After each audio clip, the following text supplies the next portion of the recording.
Welcome to my YouTube channel chemistry with RS. Hopefully आप सभी अच्छे होंगे। तो आज जो मेटल नॉन मेटल्स का जो सीरीज मैंने लाई है उसमें आज थर्ड पार्ट पढ़ रहे हैं हम। रिएक्शन जो हम पढ़ने वाले हैं वो है मेटल की रिएक्शन एसिड के साथ। तो बच्चों, मेटल की रिएक्शन एसिड के साथ हमें पढ़नी है तो उसके लिए हमें एक छोटी सी रिएक्टिविटी सीरीज याद होनी चाहिए। वो रिएक्टिविटी सीरीज का मतलब यानी कि हमने मेटल्स को अरेंज कर दिया है उनके रिएक्टिव ऑर्डर्स में कि कौन सा मेटल कितनी तेज रिएक्शन दे सकता है एसिड के साथ और कौन सा मेटल कितना लीस्ट रिएक्टिव हो सकता है एसिड के साथ। यहाँ पर मैंने बोर्ड पर आप देख रहे हैं, मैंने रिएक्टिविटी सीरीज का ऑर्डर लिखा हुआ है जो कि कहाँ से स्टार्ट होता है, पोटेशियम से स्टार्ट होता है और कहाँ जाके एंड हो रहा है, गोल्ड पर। यहाँ पर मैंने उस ऑर्डर को याद करने के लिए एक जिंगल भी लिख रखी है, आप देखेंगे तो यहाँ पर लिखा हुआ है मैंने, कैटरीना ने कार मांगी, एल्टो जेन फरारी लद गए हाय क्यों मुझ पर, सिल्वर गोल्ड। ठीक, अब इसका मतलब क्या, कैटरीना मतलब के यानी कि पोटेशियम, ने यानी कि Na यानी कि सोडियम, कार यानी कि Ca कैल्शियम, मांगी यानी कि Mg मैग्नीशियम, एल्टो यानी कि Al एल्यूमिनियम, जेन यानी कि Zl जिंक, फरारी यानी कि Fe मतलब आयरन, लद यानी कि लेड Pb, हाई हाइड्रोजन, क्यू Cu copper, Hg mercury, silver gold Ag Au। समझ गए? तो ये सिंबल के साथ अगर हम इसको याद रखेंगे जिंगल तो हमें आसान होगा ऑर्डर याद रखने में। ठीक है, चलो अब टॉपिक स्टार्ट करते हैं। तो टॉपिक ये है कि हमें रिएक्शन पढ़नी है मेटल की एसिड के साथ। तो अगर मेटल की रिएक्शन एसिड के साथ पढ़ते हैं तो मेटल जब एसिड से रिएक्ट करते हैं बच्चों तो क्या बनाते हैं, वो सॉल्ट बनाते हैं और साथ में क्या देते हैं, हाइड्रोजन गैस रिलीज करते हैं। जो एक चीज हमें समझनी है वो ये है कि एसिड्स के बारे में। तो बेटा छोटी सी चीज है कि एसिड जो होते हैं वो दो तरह के होते हैं, एक डाइल्यूट होते हैं और एक कॉन्सेंट्रेटेड होते हैं। तो यहाँ पर जो हमें पढ़ना है बेटा वो है एसिड डाइल्यूट एसिड्स के बारे में। तो डाइल्यूट एसिड्स क्या होते हैं बच्चों, डाइल्यूट एसिड्स का मतलब हमने एसिड्स प्योर नहीं ले रखे हैं, उसमें वाटर है ना, उसमें क्या ले रखा हमने, वाटर और एसिड मिक्सचर ले रखा है, वो डाइल्यूट एसिड्स कहलाते हैं। तो हम यहाँ पर मेनली जब मेटल की रिएक्शन करवाते हैं तो मेनली हम किसके साथ करवाते हैं, डाइल्यूट एसिड्स के साथ करवाते हैं। अब ऐसे वो तीन एसिड्स के बारे में पढ़ेंगे, HCl, H2SO4 and HNO3। HCl hydrochloric acid, H2SO4 sulphuric acid, HNO3 nitric acid. ठीक है बच्चों, इन तीन एसिड्स के बारे में ही हम मेटल की रिएक्शंस देखेंगे। अब यहाँ पर अगर आप देखो मैंने बोर्ड पे लिख रखा है कि अगर हमने रिएक्शन के यानी कि पोटेशियम की रिएक्शन अगर हमने HCl से करवाई और HCl भी नीचे क्या लिख रखा है मैंने, DIL मतलब डाइल्यूट, शॉर्ट फॉर्म में डाइल्यूट का। तो यहाँ पर ये बता रहे हैं कि जो K जो है वो पोटेशियम यानी कि मेटल, उसको हमने किससे रिएक्शन ली, HCl यानी कि डाइल्यूट HCl से लिया, हाइड्रोक्लोरिक एसिड से रिएक्शन करवाई। तो यहाँ पर देखो हाइड्रोजन गैस निकली और साथ में क्या बन गया, KCl। अब KCl क्या है बच्चों, KCl जो है वो सॉल्ट है। इस तरह से सेम रिएक्शन मैंने करवाई HCl के साथ ही डाइल्यूट HCl के साथ करवाई, लेकिन अब केवल मेटल दूसरा ले लिया। मेटल मैंने क्या ले लिया, मैग्नीशियम ले लिया। तो बच्चों मैग्नीशियम की रिएक्शन जब मैंने डाइल्यूट HCl से करवाई तो फिर क्या बन गया, फिर से सॉल्ट बना और हाइड्रोजन गैस रिलीज हुई, क्योंकि मेन रिएक्शन तो वही है कि जब भी मेटल एसिड से रिएक्ट करेगा, डाइल्यूट एसिड से रिएक्ट करेगा तो क्या देगा, वो salt plus hydrogen gas release करेगा, सॉल्ट बनाएगा और हाइड्रोजन गैस रिलीज करेगा। नीचे एक बात बताओ, कैसे पहचानेंगे कि हम सॉल्ट, तो अगर तुम्हें नहीं समझ में आता कि दिया हुआ कंपाउंड जो है वो एसिड है, बेस है या सॉल्ट है, तो बच्चों एक चीज ध्यान रखना, अगर एसिड होगा तो कॉमनली उसके पास H प्रेजेंट होना चाहिए, अगर बेस होगा तो हमने लास्ट वीडियो पढ़ा था OH होना चाहिए, लेकिन उसके पास ना तो H है ना OH है, तो इसका मतलब वो क्या हो सकता है, सॉल्ट हो सकता है। तो अब एल्यूमिनियम की रिएक्शन फिर से मैंने एसिड से करवाई, फिर मुझे सॉल्ट मिलेगा और हाइड्रोजन गैस मिलेगी। लेकिन यहाँ पर मैंने अब की बार एसिड सल्फ्यूरिक एसिड ले लिया। एसिड कौन सा ले लिया बच्चों, सल्फ्यूरिक एसिड ले लिया, H2SO4, लेकिन लिया वो भी डाइल्यूट ही है।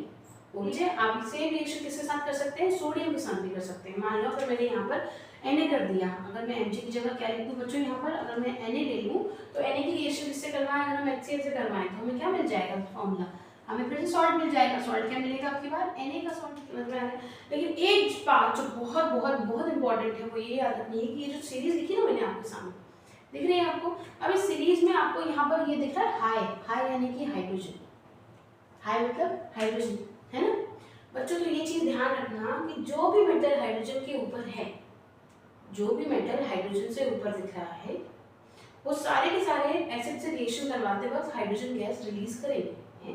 ऐसा क्यों बच्चों, इसलिए क्योंकि ये जो मेटल्स हाइड्रोजन से ऊपर हैं वो हाइड्रोजन से ज्यादा स्ट्रॉन्ग है। समझ पा रहे हो, है ना।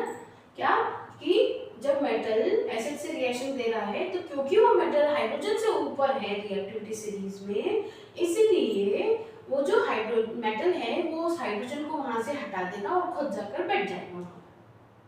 तो देखो यहाँ पर Na जो है उसने हाइड्रोजन को हटा दिया एसिड में से और खुद जाके बैठ गया वहां पर, है बच्चों। कि जो हाइड्रोजन से नीचे हैं रिएक्टिविटी सीरीज में वो एसिड के साथ रिएक्शन नहीं देंगे। यानी कि अगर मैं कॉपर की रिएक्शन डाइल्यूट एसिड के साथ करवाना चाहूँ तो क्या कॉपर रिएक्शन देकर सॉल्ट और हाइड्रोजन बनाएगा, तो नहीं बनाएगा।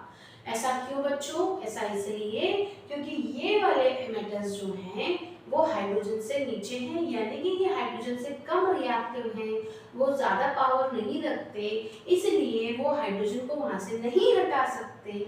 जब वो हाइड्रोजन को नहीं हटा सकते तो रिएक्शन नहीं देंगे एसिड के साथ। ये है कि अगर हम HNO3 के साथ किसी मेटल की रिएक्शन करवाते हैं तो HNO3 ऑक्सीडाइजिंग एजेंट होने के कारण जो हाइड्रोजन निकल रही है उस हाइड्रोजन को कन्वर्ट कर देगा H2O में। अब जो ये आगे, लेकिन एक्सेप्शन ध्यान रखो बच्चों, एक्सेप्शंस जो है वो अक्सर एग्जाम में पूछे जाते हैं। ये एक्सेप्शन लिखा है मैंने, ये एक्सेप्शन क्या लिखा है मैंने, एक्सेप्शन लिखा है मैंने मैग्नीशियम और मैंगनीज। क्या है ये मैग्नीशियम और मैंगनीज, मेटल्स है बच्चों। तो जब हम इनकी रिएक्शन HNO3 से करवाएंगे तो ध्यान रखना है आपको कि ये HNO3 के साथ रिएक्ट तो करेंगे, सॉल्ट भी बनाएंगे, हाइड्रोजन भी बनाएंगे, पर वो वहां पर हाइड्रोजन को वाटर में कन्वर्ट नहीं करने होने देंगे। आप ये रिएक्शंस नोट कर सकते हैं, इजी रिएक्शंस है। आप ये रिएक्शन किसी और बेटा एक चीज और, अभी मैंने आपसे क्या कहा कि हाइड्रोजन के नीचे जो मेटल्स हैं वो तो एसिड के साथ रिएक्शन नहीं दे रहे हैं, HCl के साथ नहीं दे रहे, HNO3 के साथ नहीं दे रहे, H2SO4 के साथ भी नहीं दे रहे, तो फिर इन मेटल की रिएक्शन क्या कभी एसिड से करवा ही नहीं सकते हम? तो ऐसा नहीं है, इनके लिए हम कुछ स्पेशल एसिड बनाते हैं, उसका नाम है एक्वा रेजिया। क्या है बच्चों, एक्वा रेजिया। अब एक्वा रेजिया या इसी को बोलते हैं रॉयल एसिड। क्या बोलते हैं, रॉयल एसिड। रॉयल एसिड क्यों बोल रहे हैं इसको बच्चों, क्योंकि बड़ा रिच है ना, एसिडिक नेचर इसका बहुत रिच है, रॉयल है। तो अब ये बनता कैसे है बच्चों, ये HCl और दूसरा HNO3, HCl और HNO3, और वो भी किस रेशियो में, 3:1 के रेशियो में। HCl HNO3 वो भी कॉन्सेंट्रेटेड HCl कॉन्सेंट्रेटेड HNO3, इन दोनों को मिला के हम क्या बनाएंगे बच्चों, HCl और HNO3 कॉन्सेंट्रेटेड मिला के 3:1 के रेशियो में मिला के हम बनाएंगे एक्वा रेजिया, यानी कि एसिड्स में सबसे ज़्यादा स्ट्रॉन्ग एसिड का कंपोजिशन कहलाएगा। ठीक है बच्चों, तो ये एक्वा रेजिया, ये रॉयल एसिड, ये इसका काम क्या है। अब यहाँ पर देखो, यहाँ पर दो एसिड्स मिले हुए हैं, है ना, दो एसिड मिले हुए हैं। अब दो एसिड मिले हैं वो इसलिए इनकी पावर हमने और बढ़ा दी, और पावर और बढ़ाने के कारण क्या कर दिया, जो मेटल्स एसिड से पहले अकेले HCl से या अकेले HNO3 से रिएक्शन नहीं दे पा रहे थे, अब वो क्या करेंगे, अब वो इनके साथ रिएक्शन दे देंगे। किसके साथ रिएक्शन दे देंगे, एक्वा रेजिया के साथ। तो यानी कि अगर मुझे गोल्ड को या सिल्वर को या कॉपर को अगर मुझे क्या करना हो, रिएक्शन करवानी हो एसिड से, तो मैं HCl या HNO3 नहीं लूंगी, बल्कि मैं क्या लूंगी, एक्वा रेजिया लिक्विड लूंगी। एक्वा रेजिया, क्योंकि एक्वा रेजिया के पास वो क्षमता है, वो पावर है, वो इतना स्ट्रांग होता है कि वो इनकी रिएक्शन भी करवा देगा। किसके साथ, मान लो अगर एग्जाम में आए कॉपर की रिएक्शन, अगर मान लो ऐसे लिखी है आपके पास एग्जाम में डाइल्यूट HNO3 के साथ, तो आप क्या लिख कर आओगे, आगे क्या लिखोगे, नो रिएक्शन। क्या लिख के आओगे बच्चों, नो रिएक्शन लिख कर आओगे। इसी की तरह अगर HCl ले लें, इसी की जगह अगर HCl लेंगे तो भी क्या लिखोगे बच्चों, नो रिएक्शन लिखोगे। ठीक है, क्या लिखोगे, नो रिएक्शन लिखोगे। लेकिन ध्यान रखना, अगर इन दोनों की कॉम्बिनेशन को ले लिया जाए, यानी कि अगर रिएक्शन एक्वा रेजिया के साथ करवा रहे हो तो फिर नो रिएक्शन लिखकर नहीं आओगे, बल्कि फिर क्या लिखोगे, फिर वही बात, क्या यहाँ पर भी क्या बन जाएगा, सॉल्ट बन जाएगा। एक्वा रेजिया क्या बना देंगे इनका। तो आज की क्लास में समझ में आई होगी। अगर आप चाहते हैं कि मैं इसी तरह से टॉपिक वाइज टॉपिक और वीडियोस बनाती जाऊँ तो प्लीज़ मुझे कमेंट करके ज़रूर बताइएगा। वीडियो लाइक करें पसंद आए तो, और डिसलाइक भी कर सकते हैं अगर पसंद ना आए, लेकिन उसे मुझे कमेंट करके बताइए ज़रूर कि आपको वीडियो कैसी लगी, तभी मैं आगे कुछ और चेंजेस, कुछ और इम्प्रूवमेंट कर पाऊँगी। तब तक के लिए goodbye and keep studying.